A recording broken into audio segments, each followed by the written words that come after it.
कि अल्लाह ने मौसीकी से इस तरफ लाने का जो मेरा इंतज़ाम किया वो कैसे किया। आए आज आपको मैं ये सुनाता हूँ। आप यकीन करेंगे कि यही दिन थे, बिल्कुल जुलाई की शदीद गर्मियाँ थीं।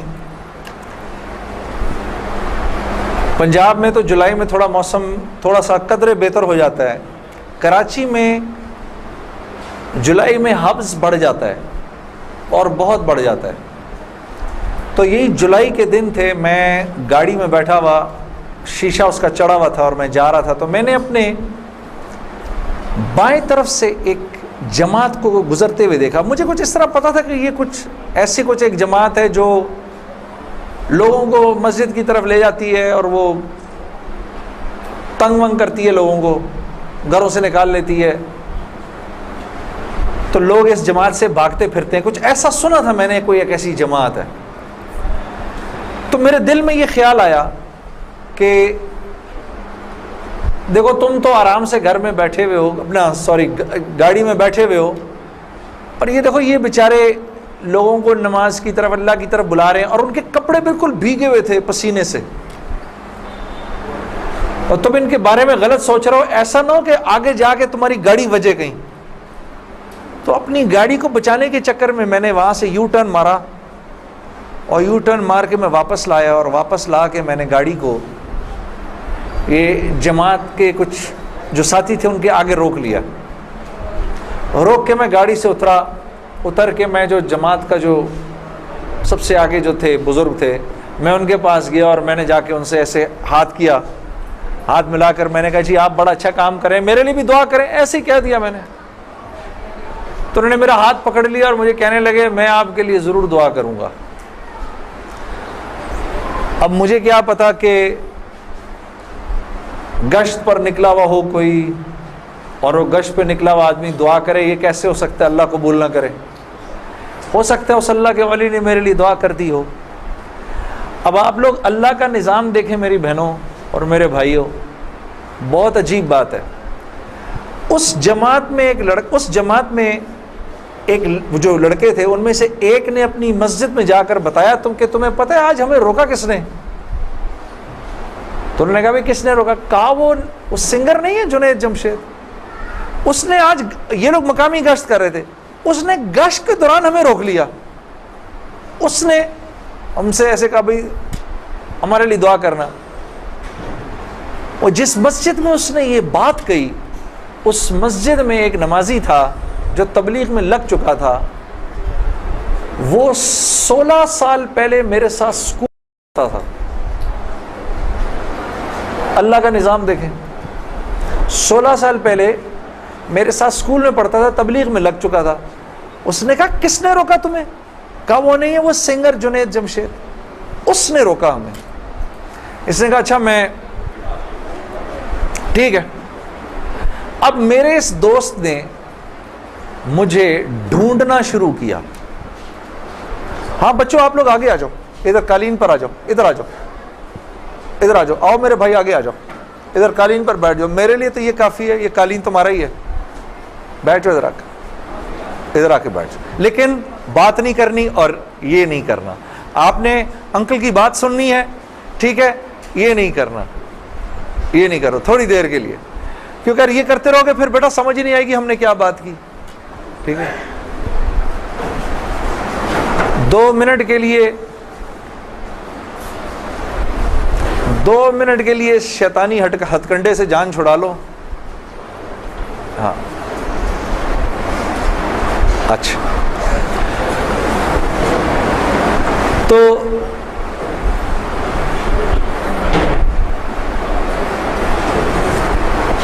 खैर मेरे इस दोस्त ने मुझे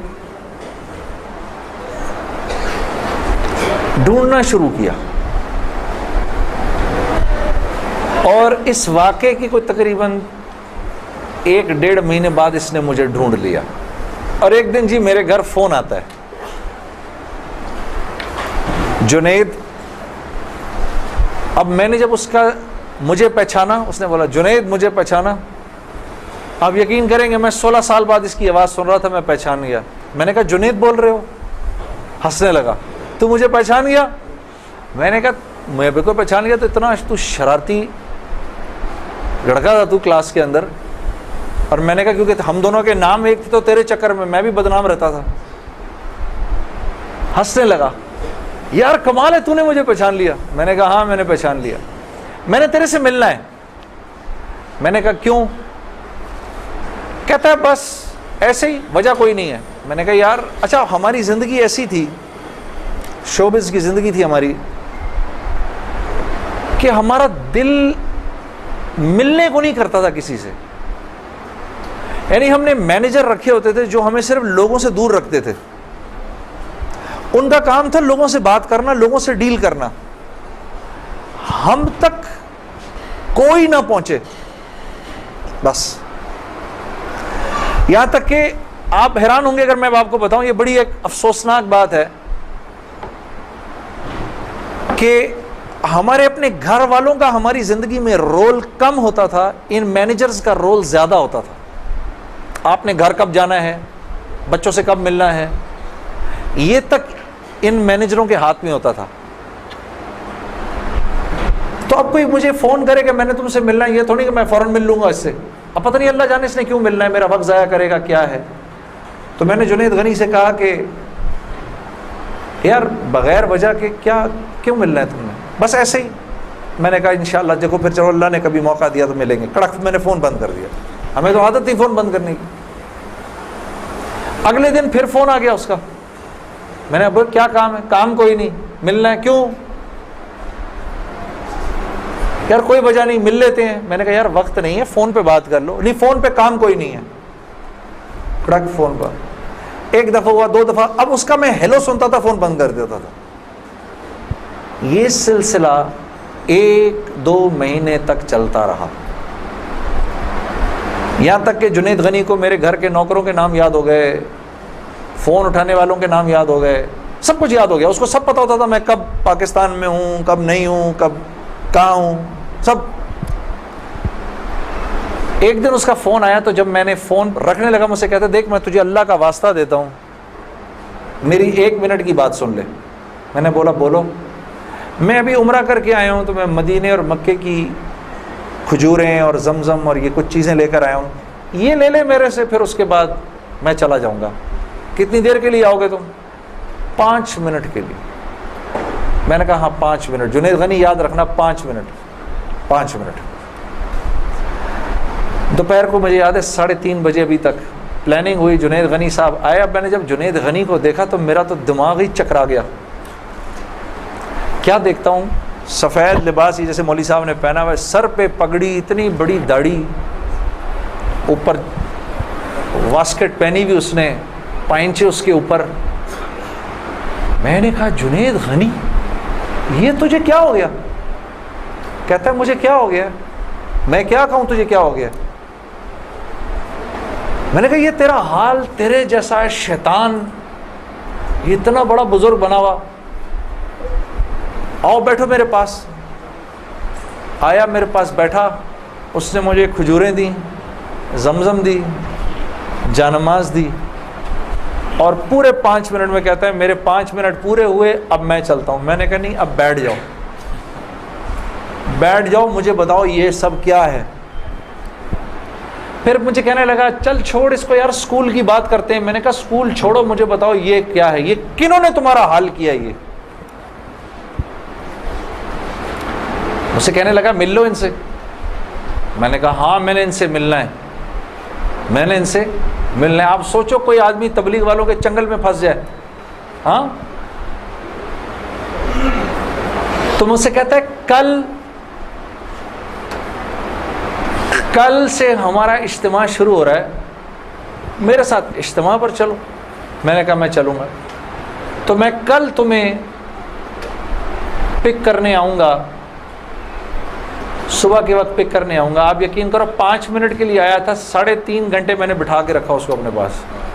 मैं उससे बातें सुनता रहा, जुनैद गनी क्या, फिर क्या हुआ, फिर क्या हुआ, फिर क्या हुआ, क्या हुआ, क्या हुआ। आखिर में मैंने कहा मैं तुम्हारे साथ इज्तिमा पर चलूँगा। खैर जी मैं तैयार हो गया, मैंने अपनी नई साफ़ सुथरी जीन्स निकाली, अपनी मैंने टी शर्ट निकाली, लंबे लंबे मेरे बाल थे। हाँ, मैं तैयार हो गया जिस तरह मेरा ख्याल था बेहतरीन तरीके का तैयार होने का, मैं हो गया तैयार। अब जब मैं वहाँ पहुँचा, उतरा, मैंने जाके इज्तिमा देखा तो मैंने देखा कि हर आदमी शलवार कमीज़ में, हर आदमी के सर पे टोपी। तो मैंने जुनैद गनी से कहा, जुनैद गनी सुन, ये मुझे को मार वार तो नहीं देगा इधर है, को मेरा को कत्ल वतल तो नहीं हो जाएगा मेरा? कहता नहीं, हम लोग मारने वाली पार्टी नहीं, हम लोग खिलाने वाली पार्टी हैं। मैंने कहा अच्छा, ले जाओ मुझे अंदर। फिर अब मैं अंदर जाना शुरू हुआ इज्तिमा गाह में, तो मैंने देखा कि लोग एकदम इकट्ठे होना शुरू हो गए। पीछे से मुझे आवाज़ें आई, अरे यार ये तो जुनैद जमशेद है यार। को दो चार आवाज़ें आई, अबे ये इधर क्या कर रहा है? कोई तो मुझे ये बात बुरी भी लगी हल्की सी, क्या मतलब भाई कि तुम बहुत बड़े मुसलमान हो, मैं नहीं आ सकता क्या? खैर मैं अंदर गया, अंदर जाकर बैठा तो मैंने देखा एक मजमा सब पहुंच गया मिलने के लिए, देखने के लिए। जो भी जुनैद गनी ने मुझे बैठाया, तुम इधर ही बैठो यहीं पर, और मैं अभी एक साहब को लेकर आता हूँ। खैर ये मुझे बिठाकर चला गया। इतनी देर में एक नौजवान लड़का, ये जैसे भाई लोग बैठे हैं अपने, 18-19 साल का, यहाँ से बीच में से रास्ता तोड़ के मेरे पास आ गया। मुझे आकर कहता है, जुनैद भाई नमाज पढ़ते हैं आप? तो मैं उसको ऐसे देखना शुरू हो गया। अब मैंने कहा क्या जवाब दूँ मैं इसको, हाँ बोलूँ कि नहीं बोलूँ, सच बोलूँ कि झूठ बोलूँ? देखता रहा उसको, देखता रहा, लेकिन अंदर ही अंदर ना मुझे गुस्सा आना शुरू हो गया कि अब यहाँ ये होगा, अगला पूछेगा आप कुरान पढ़ते हैं कि नहीं पढ़ते हैं, फिर अगला पूछेगा आप रोज़े रखते हैं नहीं रखते हैं, आपने हज कर लिया। मतलब यहाँ अब मेरी क्या अब यहाँ पर कैरेक्टर असैसिनेशन होगी क्या? मैं अभी यहाँ पर कैरेक्टर असैसिनेशन करवाने आया हूँ, अपनी किरदार कशी करवाने आया हूँ मैं यहाँ पर। तो मैंने वो लड़का जो साथ बैठा था, मैंने कहा यार उसको बोलो जुनैद गनी को, ये मुझे गलत जगह ले आया वो, मैं यहाँ से जा रहा हूँ अभी। वो भागा गया उसके पीछे, उसको लेकर आया।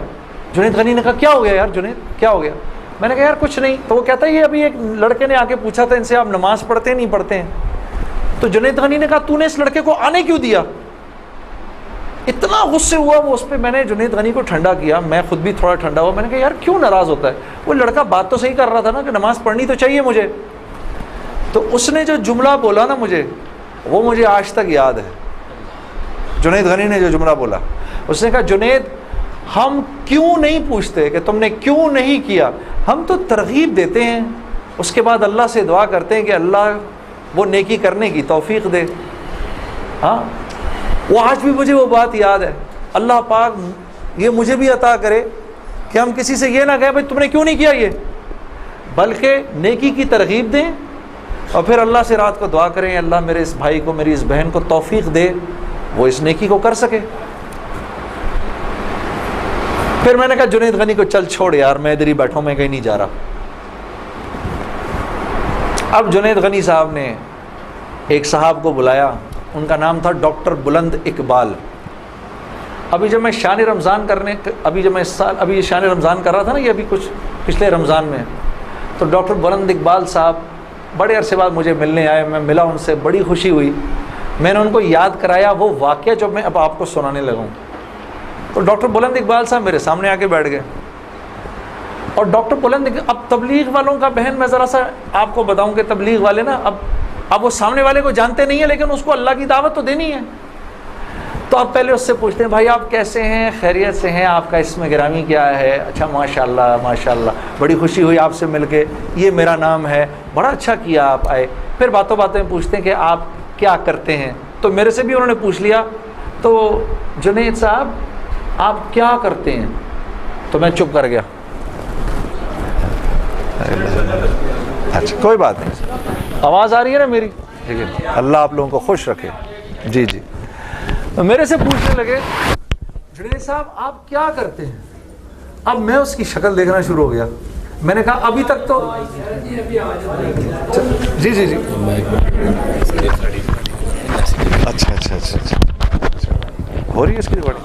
अच्छा अच्छा, चलो आपस में बात नहीं, आपस में बात नहीं, मेरे से सुन लो, आपस में बात ना करें। तो मेरे से ना, अब मैं उनकी शक्ल देखूं, मैंने कहा अब तक मार नहीं पड़ी तो अब पड़ेगी। अब जो मैंने बताया ना मैं क्या करता हूं, तो मेरे चेहरे के बदलते एक्सप्रेशंस देख के ना जुनैद गनी ने उनसे कहा, अरे डॉक्टर साहब आप इसको नहीं पहचानते, ये वो है ना जिसने दिल दिल पाकिस्तान गाया है। डॉक्टर साहब कहते हैं, अरे वाह वाह वाह वाह वाह वाह वाह वाह, मुसलमान की तो शान ही यही है, जिस काम को करते है आगे बढ़ जाता है। मैंने कहा ये आदमी ठीक आदमी है।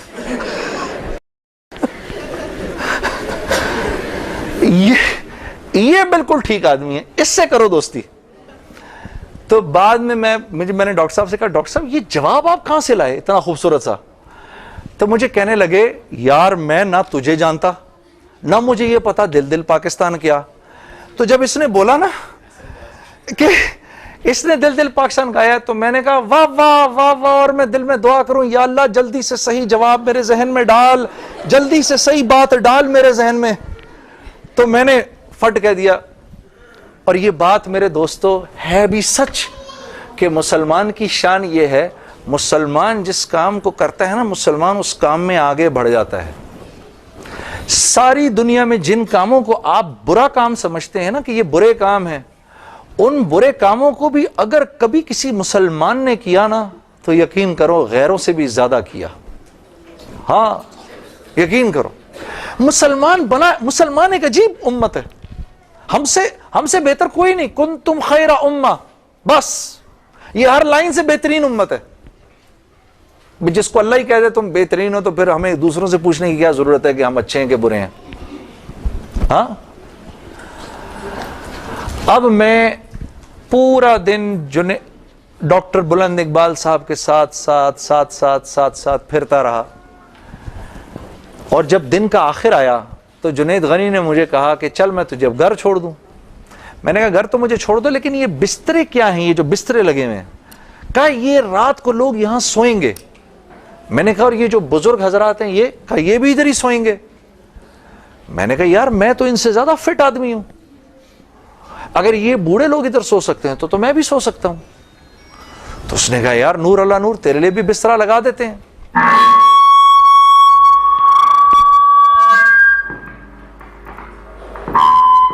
जी अब ठीक है। तो मुझे कहने लगा तेरे लिए भी बिस्तरा लगा देते हैं। मैं भी सो गया उधर ही उस रात को।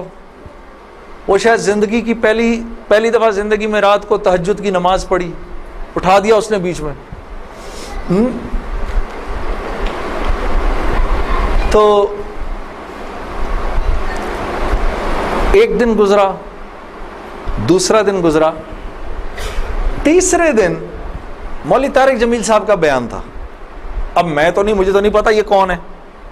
हाँ, अच्छा मौलवी साहब ने बयान किया तो मैंने जुनैद गनी से कहा यार बड़े अच्छे अच्छे बयान थे ये सारे तेरे बुजुर्ग, ये कौन आदमी है? कहने लगा यार ये हैं हमारे एक मौलाना। मैंने कहा यार मैंने इनसे मिलना है। कहते यार इनसे नहीं मिल सकता कोई। मैंने कहा भाई मैं इस मुल्क के सदर से भी मिल सकता हूँ और इस मुल्क के प्राइम मिनिस्टर से भी मिल सकता हूँ, ये मौलवी से मिलना क्या मुश्किल है?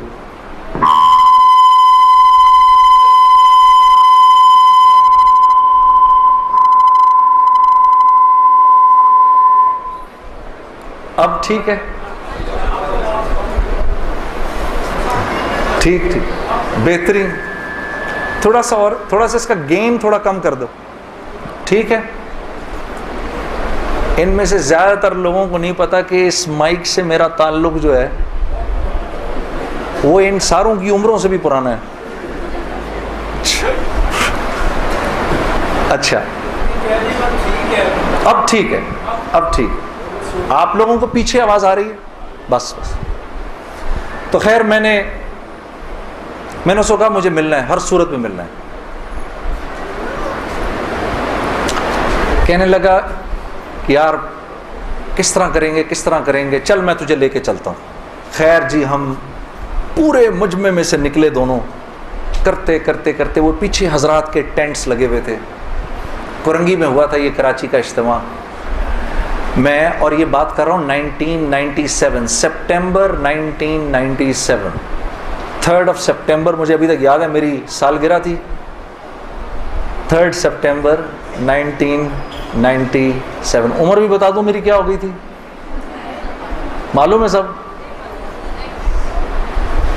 आपको, सबको पता चलेगा। 50 साल का तो हो ही गया हूं ना मैं। हाँ, अब क्या डरना, जो 50 साल का बंदा हो जाए, क्या उम्र छुपाया अपने। खैर, तो मैं जब उधर पहुंचा तो वहां पर एक लड़का ऐसे डंडा लेकर खड़ा हुआ मौली साहब के कमरे के बाहर। तो मुझे देखकर वो मुस्कुराने लगा, जुनैद भाई आप इधर क्या कर रहे हैं। अब मुझे 3 दिन तो गुजर गए थे। मैंने कहा क्यों भाई, मैं क्यों नहीं आ सकता इधर, तू बड़ा मुसलमान है मेरे से। हंसने लगा, नहीं नहीं नहीं, वो मैं नहीं कह रहा, मैं आपको देख के थोड़ा हैरान हो गया, क्या काम है, मैं आपका बड़ा फैन हूं। मैंने कहा अच्छा। तो मैंने कहा कि मुझे ये जो थे ना मौलाना तारिक जमील, इनसे मिलना है। कहे यार जुनैद भाई, इनसे तो मिलने की किसी को इजाज़त नहीं है। मैंने कहा तुम जाकर बताओ तो सही कि मैंने मिलना है। अच्छा मैं कुछ करता हूँ।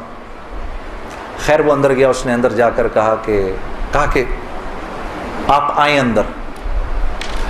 तो मेरा दोस्त जुनैद गनी मुझे ले गया। आप यकीन करो, मैंने मौलवी तारिक जमील साहब को ज़िंदगी में कभी अकेले बैठे नहीं देखा। वो अल्लाह ने शायद उस दिन मिलवाना था या बात करवानी थी, अकेले बैठे हुए थे खेमे में अपने। जुनैद गनी ने जाकर अंदर कहा, मौलाना मेरा एक दोस्त है जुनैद जमशेद, वो आपसे मिलना चाहता है। मौलाना ने कहा कौन, जुनैद जमशेद। मैं बाहर खड़ा हैरान हो गया, इनको कैसे पता मैं कौन हूं। अंदर भेजो उसको, अंदर भेजो। मुझे बुलाया अंदर और जुनैद गनी को कहा तुम बाहर जाओ, तुम बाहर इंतजार करो। वो बाहर चला गया। ये नौजवान जैसे बैठा है ऐसे जाके मैं मौलवी साहब के सामने बैठ गया और मुझे ऐसे तेज नजरों से उन्होंने देखना शुरू कर दिया। मैंने कहा आप मुझे ऐसे क्यों देख रहे हैं। कहते हैं मैं तुझे नहीं देख रहा, मैं तो अल्लाह की शान देख रहा हूं। मैंने कहा जी क्या मतलब। कहा तेरे बड़े बड़े बोर्ड लगे हैं फैसलाबाद के अंदर, बड़े बड़े बोर्ड लगे हैं। मैं अक्सर इन बोर्ड्स को देखकर कहता था, मुझे बाद में मौलाना ने बताया, मैं इनको बोर्ड्स को देखकर कहता था हर एक को हिदायत मिल सकती है, इसको नहीं मिल सकती। हाँ, आज मैं जब इधर एयरपोर्ट आ रहा था तो एयरपोर्ट पे तेरा बड़ा सा बोर्ड लगा हुआ था, ऐसे ही मेरे दिल में आई, या अल्लाह क्या ये नहीं हो सकता कि इससे मेरी मुलाकात हो जाए, और तू मेरे सामने बैठा है, मैं अल्लाह की शान देख रहा हूं। तो मैंने कहा अच्छा।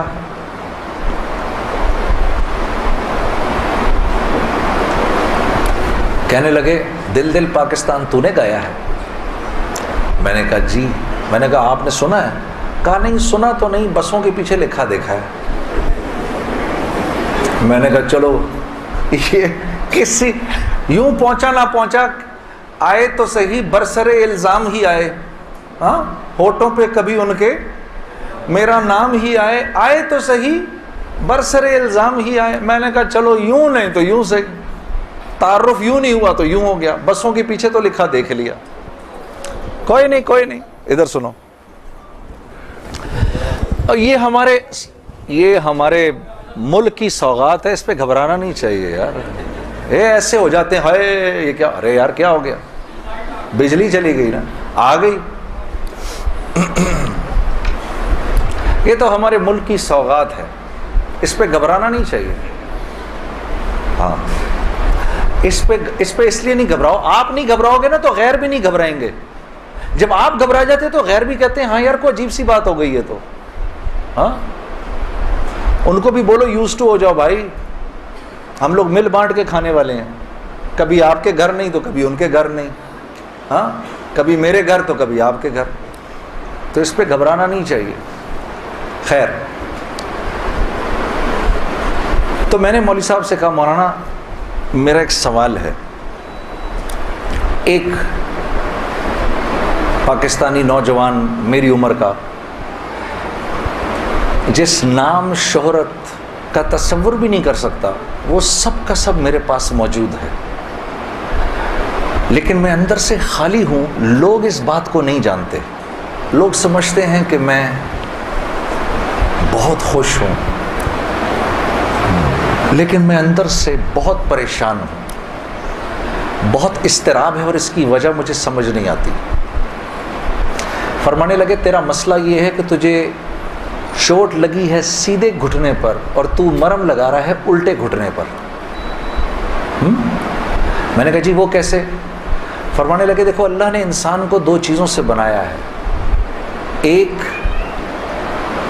मट्टी से बनाया है, एक जिस्म से बनाया है जो कि मट्टी का बना हुआ है, और एक रूह है जो अल्लाह का अमर है। ठीक? तो जिस्म क्योंकि मट्टी का है इसलिए अल्लाह ने इसकी हर ज़रूरत को मट्टी में रखा है। जो खाना हम खाते हैं, जो कपड़े हम पहनते हैं, जो पानी हम पीते हैं, जो जिन घरों में हम रहते हैं, जो चीज़ें हम इस्तेमाल करते हैं, ये सब जिस्म की ज़रूरत की चीज़ें हैं। और क्योंकि जिस्म मट्टी का है तो अल्लाह ने इन तमाम ज़रूरतों को मट्टी में रखा है। रूह अल्लाह का अमर है, ये आसमानों से आई है, तो इसकी खुराक भी आसमानों पर है, ज़मीन में नहीं है।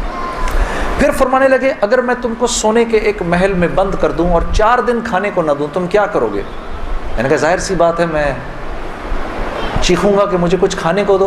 कहा बस यही हाल तेरी रूह का है कि तेरा जिस्म अच्छे अच्छे कपड़े पहनता है, बड़ी बड़ी गाड़ियां चलाता है, अच्छे अच्छे महलों में रहता है, और तू अपने आप को सेटिस्फाई करना चाहता है, लेकिन अंदर तेरी रूह जो है वो भूखी हो के जब चीखती है तो तेरे सर में दर्द होता है। तू इस रूह की भूख का भी तो इलाज कर। तो मैंने कहा इसका की खुराक कहाँ है? कहा ये आसमानों से आई है तो इसकी खुराक भी आसमानों पर है, ज़मीन में नहीं है। और दिल के सुकून, चैन और इत्मीनान का ताल्लुक इस मट्टी के बने हुए जिस्म से नहीं है, बल्कि इस आसमान से आई हुई रूह से है। तो मैंने कहा इसकी ग़िज़ा क्या है? फरमाने लगे इसकी ग़िज़ा अल्लाह का कलाम है, अल्लाह के हुक्म है, इसकी ग़िज़ा नबी की ज़िंदगी है, नबी के तरीक़े हैं, नबी की सुन्नत है। वो जब तक इसको मिलेंगे नहीं ये भूखी रहेगी, और जब ये भूख कर चीखेगी तो फिर तुम तो मुसलमान हो, तुम्हें तो पता है, गैरों को तो पता नहीं। वो दिमाग की इस चीख को सुलाने के लिए कभी शराब पीते हैं, कभी नशे करते हैं, लेकिन ये तो जब तक रूह भूखी है उस वक्त तक अंदर से तुम मुस्तरिब रहोगे, सुकून चैन नहीं मिलेगा। और फिर कुरान की वो आयत पढ़ी, मुझे आज भी याद है, अला बिज़िक्रिल्लाहि तत्मइन्नुल कुलूब, कि अल्लाह पाक चैलेंज दे रहे हैं सबको कि अगर दिल का सुकून, चैन और इत्मीनान चाहिए मेरे बंदो, मालदारों, हुकूमत वालों, दौलत वालों, शोहरत वालों, अगर तुम्हें दिल का सुकून, चैन, इत्मीनान चाहिए तो तुम्हें मुझसे ताल्लुक़ बनाना पड़ेगा, मुझसे यारी लगानी पड़ेगी। मौलाना की ये बात सुनकर मैं तो पहले ही परेशान था, 3 दिन से बयान सुन रहा था, मैं तो धाड़े मार के रोना शुरू हो गया।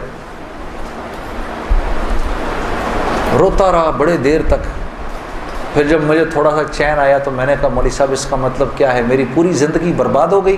तो फरमाया नहीं, बिल्कुल भी नहीं, कि ये मामला तुम दुनिया वालों से थोड़ी कर रहे हो, ये मामला तुम तो अल्लाह से कर रहे हो। और अल्लाह के यहाँ मामला क्या है?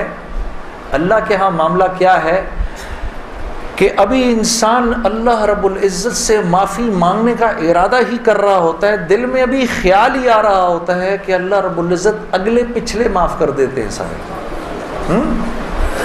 फिर मुझे फरमाया, ये मुझे फिर बात सुनाई, हदीस कुदसी सुनाई कि मेरे बंदे, तू ये ज़मीन और आसमान सारे के सारे अगर अपने गुनाहों से भर दे, जो कि तू भर नहीं सकता, अगर तमाम जिन्नो इंस भी मिल जाए तो भर नहीं सकता, लेकिन अगर तूने ऐसा कर भी दिया, एक मरतबा अगर तूने कहा ए अल्लाह मुझे माफ़ कर दे, तो न सिर्फ ये कि हम तुम्हें माफ़ कर देंगे, बल्कि तुम ऐसे हो जाओगे जैसे तुमने उन गुनाहों को किया ही नहीं। मैं तो बेयकीनी की हालत में मौलाना को देखने लगा। मैंने कहा मौलवी साहब वाकई? कहा हाँ। फिर पूछने लगे क्या इरादा है? अब मेरा इरादा म्यूज़िक छोड़ने का तो नहीं था कि मैंने कहा इधर आओ, क्या कि नमाजें बख्शवाने आए, क्या रोज़े गले पड़ गए? हाँ जी। मेरा तो कोई प्रोग्राम नहीं था म्यूजिक छोड़ने का, लेकिन गुनाह भी बख्शवाने थे। तो फिर मुझे कहने लगे तौबा करोगे? मैंने कहा मौलवी साहब किस चीज़ से? कहा अपनी इस पिछली ज़िंदगी से। मैं सोच में पड़ गया। अच्छा, मैंने कहा जी मैं तौबा करता हूँ। मैंने तौबा की, या अल्लाह म्यूज़िक छोड़ने का तो मेरा कोई मूड नहीं, ये मौलवी भी अल्लाह जाने क्या कह रहे हैं, लेकिन अगर तुझे इससे कोई मेरे लिए बेहतर ज़िंदगी नज़र आती है तो तू मुझे उस ज़िंदगी पे लगा दे कि वाकई में मैं चाहता हूँ कि तुझे राज़ी कर सकूँ, तुझे खुश कर सकूँ। ऐ अल्लाह पिछली पूरी ज़िंदगी पर तौबा करता हूँ, अगली ज़िंदगी तेरे हुक्मों पर चलने की कोशिश करूँगा। अगर तू वाकई ऐसा है जैसा ये मौलवी साहब फरमा रहे हैं तो तू मुझे माफ़ कर दे। तो मैंने कहा तौबा कर ली। तो मौलवी साहब ने कहा अब कैसा महसूस कर रहे हो? मैंने कहा जी बहुत हल्का। फिर मैंने कहा लेकिन मौलवी साहब बात तो ये है कि अगर मेरे पिछले सारे माफ़ हो गए और उस पर अल्लाह ने अगर जन्नत दी तो मेरी तो बहुत ही बड़ी जन्नत होगी, आपसे भी बड़ी। तो फरमाने लगे नहीं बेटा इतनी जल्दी ना करो, तुम्हें वसूल तो हम ही ने किया है, जो तुझे मिलेगा उससे तो बड़ा हमें मिलेगा ही मिलेगा। हाँ, लेकिन मैंने कहा मौलवी साहब, और बहनें इस बात की तस्दीक करेंगी, मौसीकी तो रूह की ग़िज़ा है कि नहीं? हाँ, ये सियालकोट की खवातीन यकीन करो पूरे मुल्क की पहली बहनें हैं जो कह रही हैं नहीं, वरना अगर किसी ने नहीं बोला तो चुप जरूर रही हैं। सारे मर्दों ने बोला है मौसीकी रूह की ग़िज़ा नहीं है। मौसीकी रूह की ग़िज़ा है जी? ये देखो अब आवाज़ आई है, अब ऐसा लग रहा है कोई बैठ के सुन रहा है जी। मौसीकी रूह की ग़िज़ा है जी? शाबाश, अल्लाह आप लोगों को इस पर चला दे।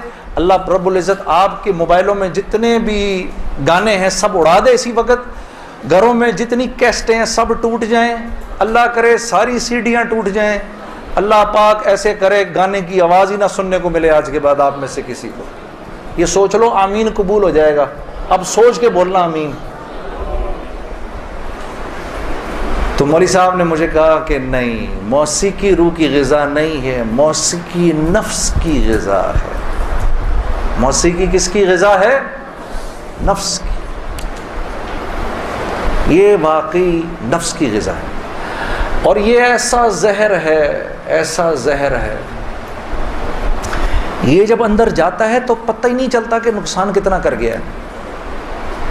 ट्राई ना करना, लेकिन आप कहीं जाकर अल्लाह की बात सुने, उसके बाद जाकर 5 मिनट का गाना सुने, सारी सफाई हो जाएगी, सब अंदर सारी सफाई हो जाएगी। मैं ये नहीं कि बाद में मुझसे लोग पूछते हैं हलाल है हराम है, उसके लिए तो ये मौलवी बैठे हुए हैं ना, इनसे पूछो। मैं आपको वो बता रहा हूं जो होता है, मैं आपको वो बता रहा हूं जो होता है कि ये इंसान को बेबाक कर देती है। मुझसे किसी ने पूछा भाई अपने मुल्क के लिए गाना, मैं कभी अपने मुल्क के लिए गाना वो एक और चीज है। मैं उन गानों की बात कर रहा हूं जिनको आम तौर पे लोग सुन रहे होते हैं बाजारों में, हाँ, और फिर कहते हैं इसके सुनने में क्या है। अरे यार मैं क्या बताऊं आपको क्या है, खुदा की कसम अगर वो जिंदगी इस जिंदगी से बेहतर होती, मुझे क्या तकलीफ थी। मुझे एक साथी कहने लगा अब तो आपके लिए उस जिंदगी की तरफ जाना बड़ा मुश्किल है। मैंने कहा कोई मुश्किल नहीं, गला तो वहीं का वहीं है, गा सकते हैं, लेकिन अब उस जिंदगी की तरफ जाने से बेहतर लगता है कि मैं आग में छलांग मार दूं, कि वो इस कदर खतरनाक जिंदगी, वो इतनी एक, यकीन करो पूरी, सिर्फ गाना नहीं होता, वो एक पूरी जिंदगी है, वो एक पूरी जिंदगी का नाम। जैसे ये एक पूरी जिंदगी का नाम है ना, सिर्फ दावत के 2 बोल नहीं है। हाँ, मेरे दोस्त मुझसे लड़ते थे, यार तू इधर गाना गा उधर जाके अजान दे दे। अरे मैंने कहा नहीं होता ऐसे नहीं होता भाई। गाना गाने वाले को तो अजान की आवाज से नौज़ुबिल्लाह नौज़ुबिल्लाह नौज़ुबिल्लाह कराहियत आती है,